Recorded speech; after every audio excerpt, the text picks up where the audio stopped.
તો આ સાથે પાટણથી સમાચાર પ્રાપ્ત થયા છે। પાટણના સિદ્ધપુરમાં જીઆઈડીસીમાંથી પકડાયેલા ઘીના સેમ્પલ છે તે ફેલ થયા છે। ફૂડ વિભાગે ઝડપેલ 5500 કિલો ઘીના સેમ્પલ છે તે ફેલ થયા છે, જેમાં શંકાસ્પદ ઘીમાં વેજીટેબલ ઓઇલની ભેળસેળ મળી આવી છે।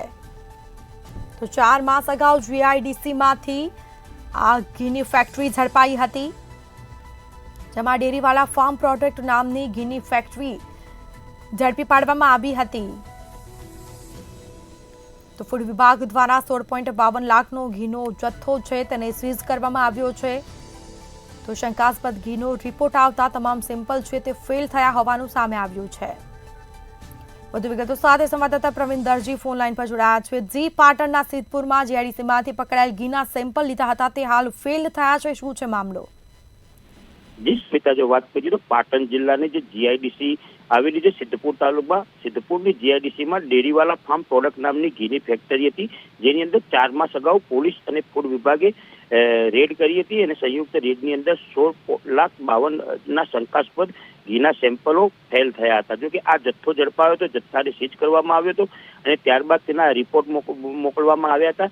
જે રિપોર્ટ ફેલ થતા હાલમાં તેને લઈ અને જે ફૂડ વિભાગ છે તેના દ્વારા હાલ કાર્યવાહી ફરિયાદ દાખલ કરવાની કાર્યવાહી હાથ ધરવામાં આવી છે।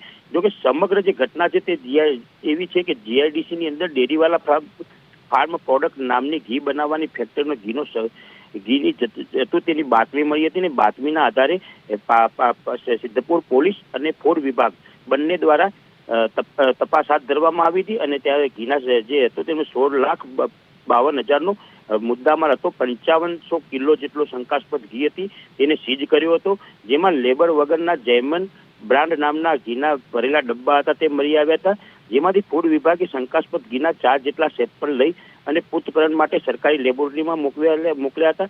જોકે આ ઘટનાના 4 માસ બાદ આજે તેનો રિપોર્ટ આવતા આ 4 ઘીના જે સેમ્પલ હતા તેની અંદર ભેળસેળ હોવાનો પર્દાફાશ થયું હતું અને આ ફેક્ટરીની અંદર જે તમામ ઘીનો જથ્થો હતો તે ઘીના જથ્થાની અંદર જે કહેવાય કે જે આ ઓઇલમાં વેજીટેબલ ઓઇલ હોવાનું ભેળસેળમાં મળી આવ્યું હતું અને તેને લઈને હાલમાં ફૂડ વિભાગ છે તે ફૂડ વિભાગ દ્વારા ફરિયાદ નોંધવાની પ્રક્રિયા હાથ ધરવામાં આવી છે। જો કે આ સમગ્ર જે જથ્થો હતો તે આ જે ફેક્ટરીનું સંચાલક છે, ફેક્ટરીના માલિક મંજૂર અહેમદ ગુલામ હુસૈન ભોરણિયા, તેની સામે ફરિયાદ નોંધવાની પ્રક્રિયા હાથ ધરી છે।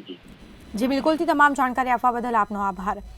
તો સમગ્ર મામલે તપાસ હાથ ધરાઈ છે। ફૂડ વિભાગ દ્વારા ફેક્ટરી માલિક સામે એફઆઈઆર નોંધવાની કાર્યવાહી પણ કરાઈ છે।